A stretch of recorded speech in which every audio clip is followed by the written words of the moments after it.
مانگ لو گڑ گھڑا کر خدا سے، مغفرت ابھی سستی ہے، کیونکہ رمضان میں خدا کی رحمت چھم چھم برستی ہے۔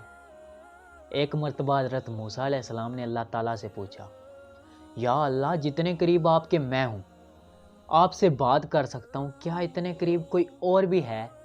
تو اللہ تعالیٰ نے فرمایا، آخری وقت میں ایک امت محمد صلی اللہ علیہ وسلم کی ہوگی۔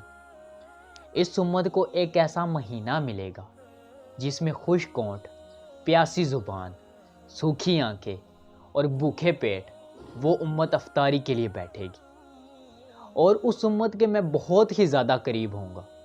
اللہ تعالیٰ نے حضرت موسیٰ علیہ السلام سے فرمایا کہ میرے اور تمہارے درمیان ابھی 70 پردوں کا فاصلہ ہے، اور لیکن اس امت کا اور میرا افطاری کے ٹائم ایک پردے کا فاصلہ بھی نہیں ہوگا، اور وہ امت مجھ سے جو دعا مانگے گی اس کو قبول کرنا میری ذمہ داری ہوگی۔ اللہ تعالیٰ نے فرمایا کہ اگر اس امت کو پتہ چل جائے کہ رمضان کیا ہے تو یہ امت خواہش کرے گی کہ سارا سال ہی رمضان ہو۔